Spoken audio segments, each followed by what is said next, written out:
Welcome to Inside Auto Podcast, where we feature everyone and anyone you'd want to talk to in and out of the automotive industry. Ilana Shabtai here with Aharon Horwitz, co-hosts of Inside Auto Podcast, where we interview top dealers, GMs, marketers, entrepreneurs, and thought leaders in and out of the automotive industry.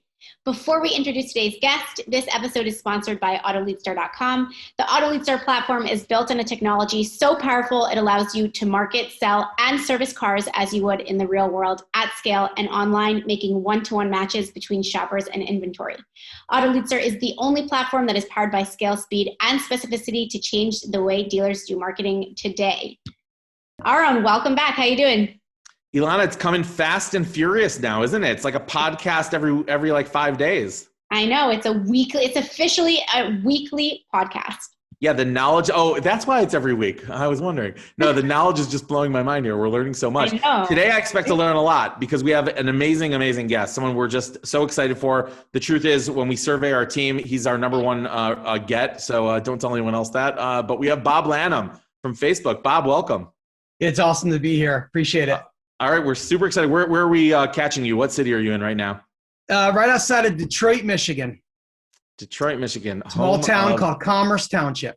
All right, very nice, very nice. Okay, great. So listen, Bob, we're excited to have you. What's so interesting to me is the way you've kind of traveled through some of the history of kind of the digital world we're living in right now. You were, first of all, I did not know this about you, and I've met you a few times.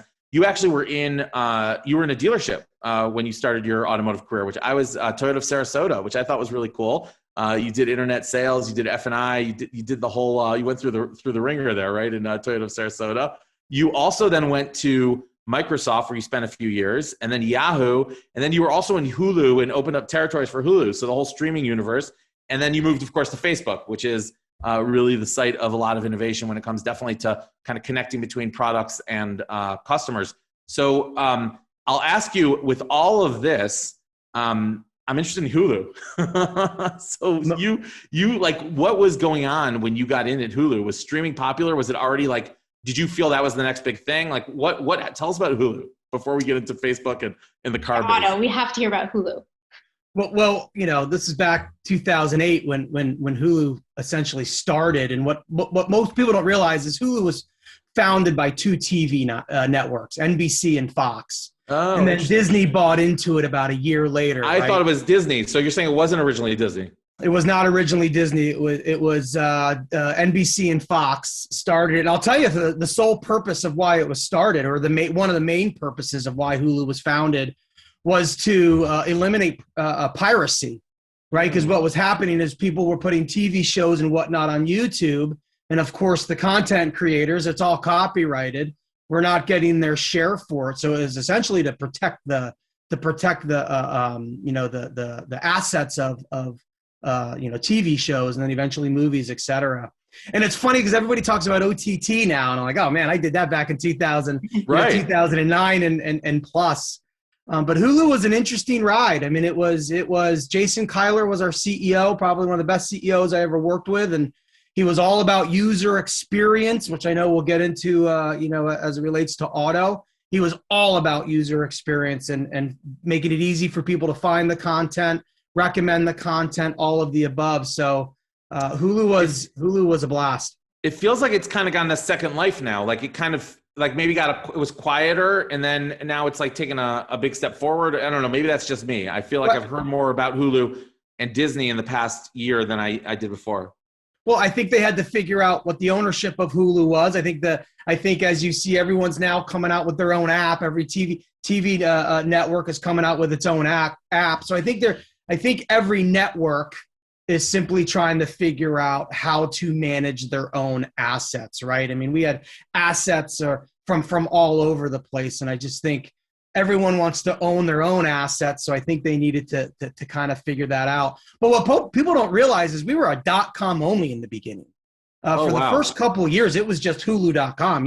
There was no app. We weren't on a tablet. We weren't on TVs, and that came out, I believe, before those. Yeah, wow, amazing. I actually remember that because Hulu was free for college students. I believe at some point it was like if you had a .edu email address, it was free. So I know that I was a power user of Hulu during college. That's for sure.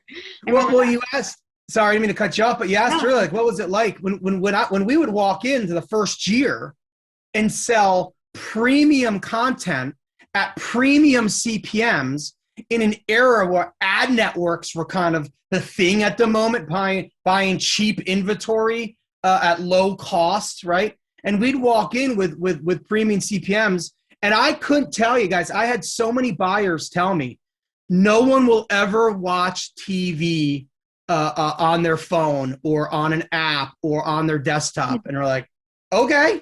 And fast forward to where Hulu is today, and clearly where that whole entire industry is today. Clearly they were wrong. So. Yeah. So while we're on this little deep dive into the world of streaming, so what do you think about like what happened with that Quibi concept? Like what was wrong with that concept? Remember? I'm not even sure I know what concept you're talking about. What was that thing called? That Quibi or something? It was like TV short shows. Form.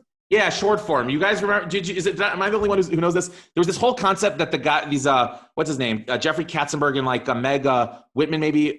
They were building a company with short form TV shows like that you could watch. I don't know, in like bite-sized chunks. Which I don't know. I don't know if I like could find a usage for that. But I guess during the pandemic, maybe people wanted longer form because we were all trying to make it through our crazy lives. Like go like dose ourselves on Netflix at night, but. It didn't work. Like the whole company shut down. And so short form, I don't know. Is it going to work? Does it exist? Do you think it makes sense? Well, Jason Kyler, the former CEO who started a company before that was very similar concept, which was short form, snippets. Because I think what we were finding is the short form clip snippets, we called them, were very popular and people could binge like there was no tomorrow. Got it. Why so it didn't... You did see that work. I mean, there was a demand for the short form stuff. On Hulu, there was, a standalone company. I don't know. I don't know if it was the content. I mean, at the end of the day, the programming and the content is king, right? So regardless of the length, if the content and the plot and the actors and actresses stink, you're not going to watch it. Yeah, I feel like there's this – it's so interesting to look at like the evolution of human content over time. Like there was, thousands of years ago, there was like Homer and the Odyssey and then the Iliad. And then, we had like it was like long form sort of, deep, and then, philosophy and the kind of continental philosophy and stuff. And I feel like over time, it just chops down, gets shorter. Twitter did the 140 content, but there feels like a bit of a backlash now where people do want to have longer form stuff. People want to explain themselves. They want to go in depth again. Medium, what's going on LinkedIn, Facebook. I mean, I think there's a nostalgia and a recognition that longer form has value, and actually spending time on an essay and thinking it through is getting popular again in a way that it wasn't maybe, or we thought it was going to kind of fade a few years ago. I don't know, just an observation. I think we just assumed because everybody lives a busy life that, shorter snippets is easier for people to consume. When in fact, I think we've learned that if the content is quality, it's hard to tell a good quality story in 15 minutes, right? It needs to be a longer plot to engage people. And I just think the longer form 30-minute shows and hour shows, and we had known what binge, Hulu invented ultimately binge watching, right? Which was be able to just watch over and over and over. You could get through a season in 2 days. I know. I'm trying to explain to my son, who's 7, that in the old days, I couldn't watch all of the Ninja Turtles, the whole original animated series in like a week. Was not possible, nor is it healthy. But, he just wants to watch it immediately. I was like, no, it used to come on once a week or once a day. And that was just what you had to do back then, Well, it's funny because we talk about OTT now and how it's the greatest next thing. And it is. It is a new player, don't get me wrong. But it's no different than what we were doing back in 2008, 2009, 2010, et cetera. But the difference is it's just more accessible to buy. Yeah, it's everywhere now. Well, you can just buy it. I mean, before you had Hulu, we didn't have the scale in the beginning to sell to local dealers, of course, or even any local businesses. It was national only. Then, after a couple years, we were able to scale it out to regional, right, to get those regional clients. But at that time, you couldn't scale it to local clients. We didn't have a do-it-yourself platform, so you had to buy through a Hulu representative. Now that this content sits in DSPs and everything else, it's just easily accessible. But what I always tell people, and this is not a knock on OTT at all, what I tell dealers is just make sure you ask for frequency, because frequency is a challenge in OTT, and you have to monitor it. Yeah. By the way, let's just be honest, Ilana. A TV show, short snippets, either 30 minutes or 15 or maybe 5, set in a dealership, dealer confidential. We just could you see it? It's like The Office in the dealership. It would just be unbelievable. That would be amazing. Bob, would you guys, what do you think? You guys coming in on that show? Well, there was a show, I don't remember the name of it, but it was a Dodge dealership, and I think they were in Georgia. Oh, no way. Yeah, there was a show, but they were like the extreme salespeople, but like the old school salespeople. I think it lasted a year, and it didn't. I'm telling you, you could do the Office style TV show in a dealership. It would totally work. Wait, you've all listened to This American Life in a dealership in Long Island, right? This is a great episode of This American Life. It's online. We'll send it to you after. I think it's called 121 Cars or 126 Cars. It's a month in the life of a dealership in Long Island where they're racing to hit the OEM stair-step money. And, they have to hit that quota. And it gets into the lives of each salesperson. And what happens in the end of the month is they're just trying to give cars to their sister and their cousin. And, it was unbelievable. It was like literally all the issues that Dale Pollock writes about in his books, were showing up in that particular session. It's everyone who joins our team has to listen to that. And it's a good introduction to the industry. It's a really unfortunately, probably the wrong introduction to the industry, because we're actually trying to change the industry from that type of. Oh yeah, totally. Also, it's kind of dated. It's probably 7-8 years ago. The industry has changed so much in the past 5 years. It's unbelievable. Okay, good. So this is very, very interesting, and I think that would you see yourself were you destined to be in the nexus between automotive and tech, or could you just as easily have gone full tech? Let's say, how did that happen? That suddenly you became auto and Facebook, or auto and technology advertising? Well, once I moved to Detroit and started working for Microsoft, it was ultimately MSN, right? Their MSN division, their online division.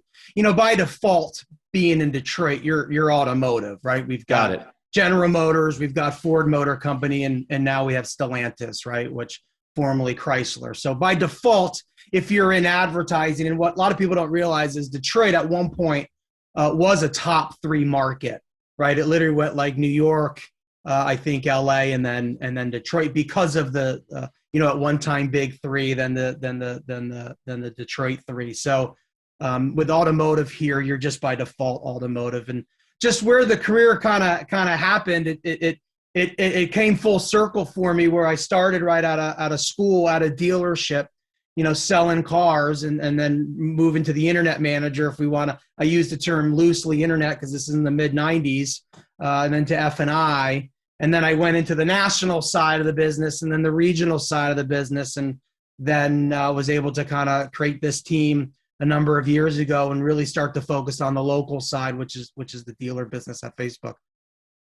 And I'm fascinated by this. I have this fascination with the history of how, and I think Facebook had a different role here. So I want you to talk about it maybe industry-wide, but then Facebook specifically.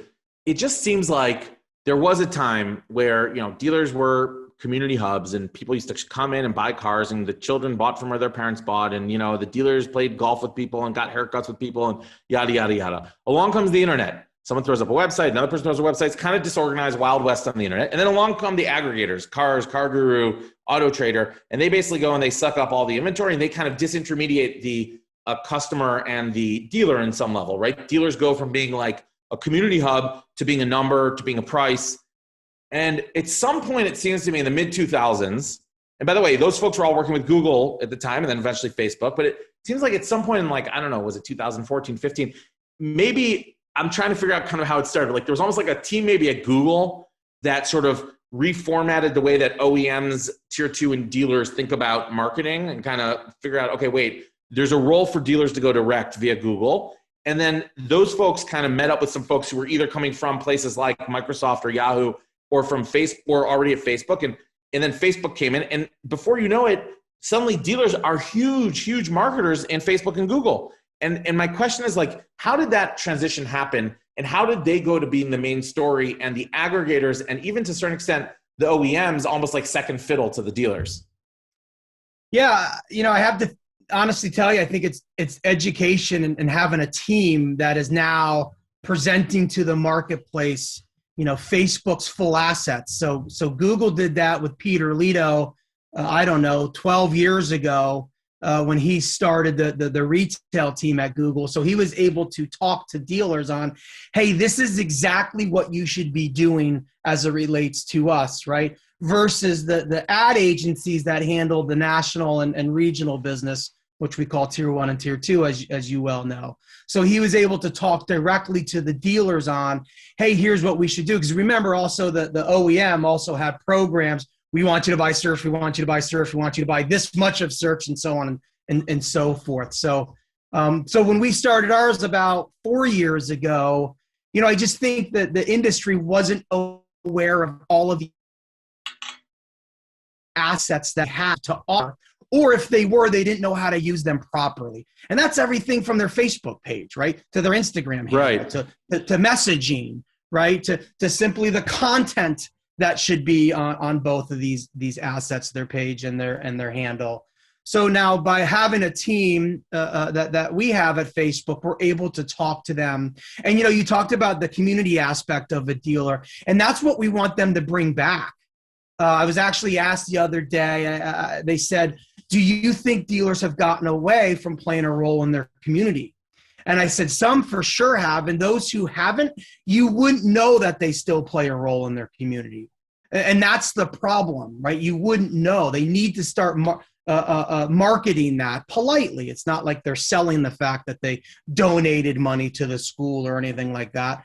But that's why you do that. You do it for a reason, right? Outside of it's a good cause. So, by the way, and you guys have that built into your philosophy, right? I don't know if it's still true, but when we met you guys, I don't know, whenever it was, a year ago, 2 years ago, you told us about 4 strategies that Facebook kind of recommends. We actually built that into our product to the point where dealers can see which ad is living under which strategy of Facebook's 4 strategies. Are those still relevant? Meaning, do you still think that the 4 strategies that you guys had, and if you want, you could go into them or not, but I'm just interested how things shift. Are those 4 strategies a year and a half later still what you're talking about for the dealers? Customer Absolutely. for life, yeah. I'll tell you why. They're absolutely still relevant. They were relevant 50 years ago, and I think they're going to be relevant 50 years from now. And the reason being is the strategies are full funnel marketing strategies. I mean, they literally follow the behavior of how consumers buy products, right? And they follow actually the in-store process too, if you think about it. So our first strategy is what we call our why buy here. And that's a brand strategy, right? Like, why should I buy from dealer A versus dealer B that has the exact same car and is frankly the same distance away than dealer A? And that's very similar to the meet and greet in store. So every sales representative at a store, one of the first things they're trained on is how to handle an up, how to take a physical person that has just parked their car and about to walk into the showroom, how to handle that up. We call it the meet and greet. They say the best closers are better openers. Well, what's the goal of the meet and greet? To earn trust, right? To build awareness of your trust, right? To make sure you break down that wall of, oh man, I hate buying a car, this is going to stink, to, now this is actually going to be a good experience. And that meet and greet is your first introduction to do that. Well, you have to bring the meet and greet online, right? And what we're seeing is those dealers who bring the why buy here, the meet and greet online, they're getting better results on those engagement-based ads. Because it's the meet and greet, right? It's the same thing as hello to close. It's no different. So I always tell dealers, like, I was never trained. I never had a script for a meet and greet that said, hi, welcome to Toyota Sarasota. Can I have your name, number, email address, and are you going to buy from me today? You've never, that's in 0 scripts. But any dealer that only runs lead gen ads is doing that exact example. It's simply saying, just give me your info so I can put you. Real, yeah. They literally, so I can put you in this poor process where we're going to email and text back and forth, and then the rest, right, is history. So what we're seeing is, though, again, those dealers that have a brand strategy, a value promise. You should buy from me because they're seeing greater results when they finally do ask, hey, can I get your email and your phone number? Because I have this awesome process afterwards. So that's the why buy here. The ready to buy is basic. I mean, it's a set it and let it strategy, taking an inventory feed, loading it into our platform, and then letting the machines do the work, right? That's the product-based advertising. And that will drive your low-cost VDPs. That will drive awareness of the inventory that's sitting on your lot. And what's so great about it is I've had dealers say, oh, how do I adjust my advertising on my inventory? So you don't need to do anything to feed adjust for you, because it just goes off of what you actually have on your lot and what you don't have on your lot. But one of my favorite strategies, which will be probably the most profitable strategy for the dealer, is customers for life, which is utilizing first-party data to create very strategic audiences. Pair that with messaging that is talking to that audience, and we have seen ROI be the best in the business outside of beating digital and traditional and anything of that. And we all heard about Google's announcement and blocking cookies by the end of 2022, and Apple iOS is already starting their updating on how they're going to make it an opt-in for people to be tracked. Your first-party data just became more important than it ever has. Ever. It became more important, and knowing how to leverage it, is probably the most critical thing to be focused on right now. Well, and to go back to your question, I mean, dealers have been doing these strategies for 50 to 100 years. They just didn't know they could do it on Facebook. And the reason being is, the ecosystem would just go in and say, lead gen, that's all Facebook can do. And you're like, no. Like, look what we can do. Like, we're a full funnel. We have 231 million adults 18 plus on our platform every month. Like, we're able to drive awareness all the way down to drive a lead, and then everything in between. But that wasn't being sold in the ecosystem. And that's why the team that I'm on, that's our goal, right? Is to let the industry know that we are much more than a click and a lead gen opportunity. Wonderful. I know dealers really care about, I've just been hearing about this recently, matching back and making sure that they can take a sale and figure out which advertising platform that sale came from. With the 4 different strategies, obviously it might be easier or harder based on, what you're doing to target. So if you're uploading audiences for customers for life, it might be easier for a matchback in that sense. But how is Facebook, if anything, how is Facebook creating a matchback strategy for dealers? How widespread is it? How good is it? If you feel comfortable, please give us an update on that, because I do know that has become a hot topic. Yeah, I mean, we've been able to match back to sales for some time now, probably 3 or 4 years. A business has been able to upload a database of people that bought a product or service from them and match it to their Facebook campaigns. Well, we took it a step further with our launch of our measurement platform called Facebook Attribution, which allows them to upload their sales data into Facebook Attribution and not only match back to Facebook, but match back to the other digital properties that they have bought and they tag. So we can do a true path to conversion. And that's what I will tell you has really started to awaken the industry in the sense of how much money they're spending on specific platforms, and then seeing what platforms play a role in what conversions. And what do I mean by that? They quickly found out that they might have been overspending on a specific platform and maybe underspending on another platform. And last year in the second quarter, when the pandemic hit, that's when dealers started to evaluate what people don't realize is their second largest expenditure, which is advertising and marketing, right? It goes payroll, advertising, and marketing in their inventory or floor plan.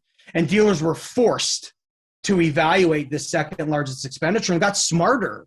They started to realize, and there's a hot topic right now going on Clubhouse. They're starting to realize, hey, I've got to know what's going on. I can't just rely on reports or someone else handling it, because what I buy and how I buy my media, because it's my second largest expenditure, 100% plays a role in my store's profitability. It's undeniable because of the size of the expense. So what I think dealers love to see is that ad spend to sales, right? Listen, you talk to the internet manager and they want to get into cost per clicks and VDP views and lead gen. You talk to the dealer principal and they'll say, well, how much money did I spend?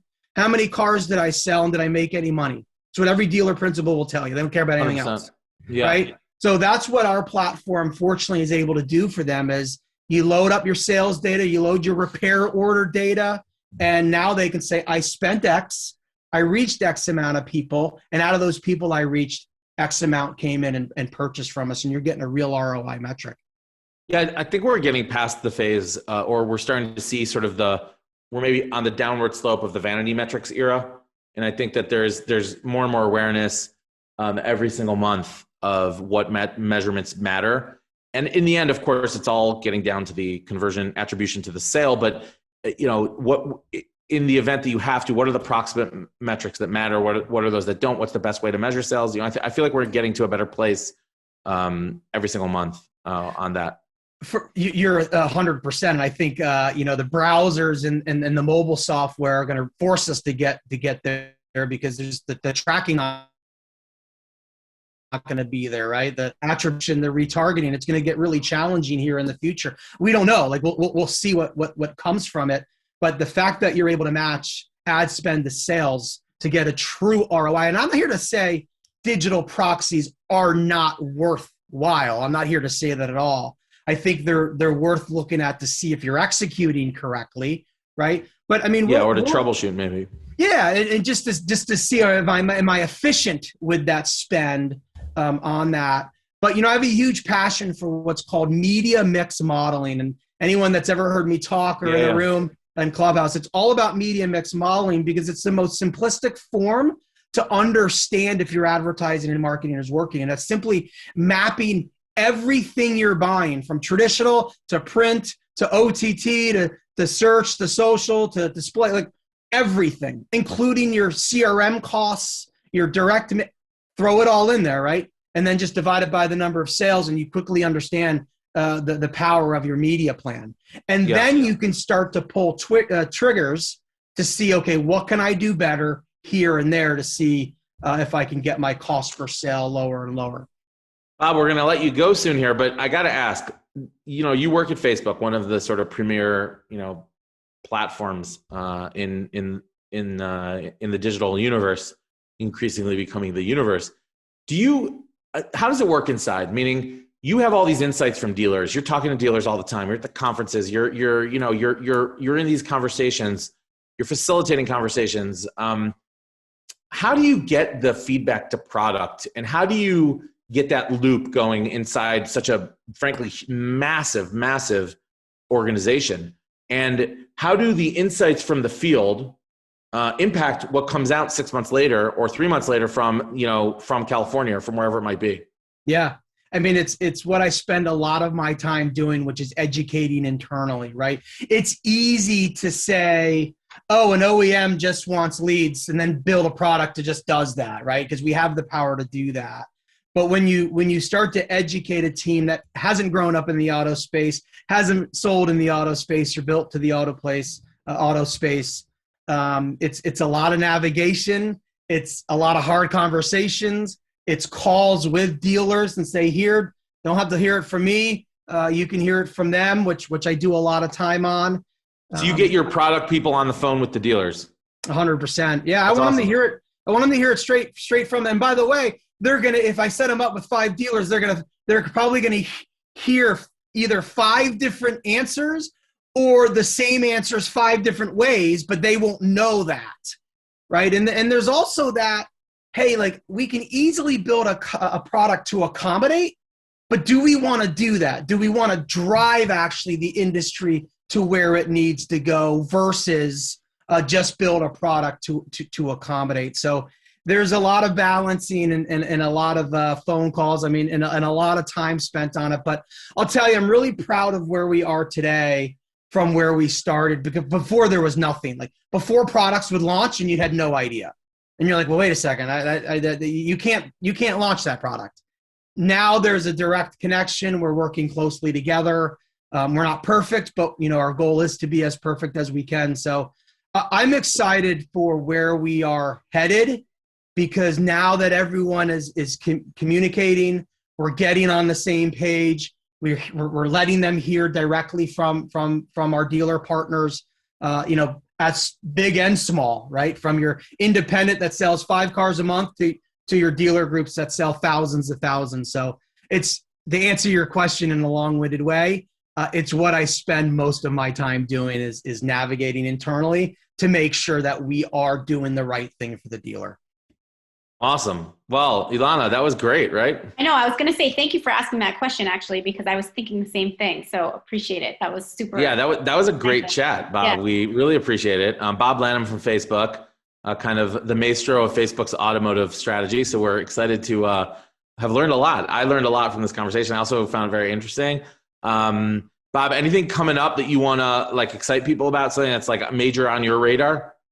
I don't know if this is exciting, but I think what people have to get on their radar is how are we going to navigate these changes of tracking going away or being very limited? That not only changes audience strategies, but it also changes measurement strategies, right? And we talked about matching back to the sale, which we have to get there. And it may not have to be at a property level, but it has to be at least a holistic media plan level. Yeah. But that's what I would make sure dealers are asking, hey, I've read about this. What does it mean? What do we need to do to start preparing for it?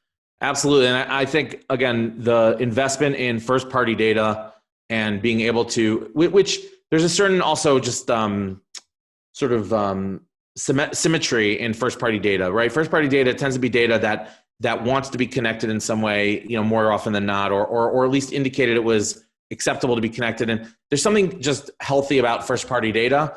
And I think every dealer needs to be thinking about what's their data layer, how good is it, how are they storing, organizing, normalizing, cleaning their data, and getting it ready to be leveraged for giving hopefully a great customer experience to their customers. And that's where dealers have to be if they want to compete with what's out there now on the internet.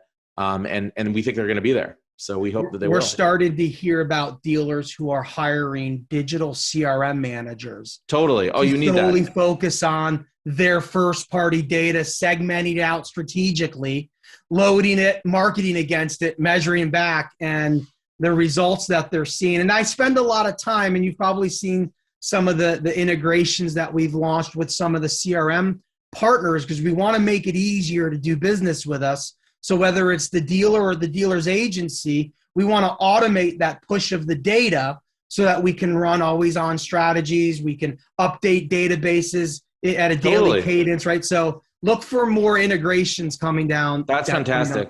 Yeah, the update cadence should be 4, 5, 6 times a day, not once a month if you're lucky. I mean, that's where most dealers are at when we find automatic. I was just going to say, more importantly, not manual. It should be no manual. You can't do those types of things several times a day if it's manual. It has to be automatic. We all know that. The graph is going to flip, right? Imagine a pie chart. The automotive industry, I would say, is probably 90% manual or thin tech enabled, 10% like hard tech. The rest of MarTech, it's a $125 billion industry, the MarTech industry outside of automotive. You're talking about a flip chart. I mean, there's so much tech and automation because of APIs, because of standardized platforms. It's impossible to imagine doing marketing and sales enablement and commerce enablement without those things. And dealers have to do that. And up until recently, it's insane to think about. So we're big boosters of any automations that are coming into the space, and we think they're welcome and important, and give everyone a better opportunity to do what they want to do.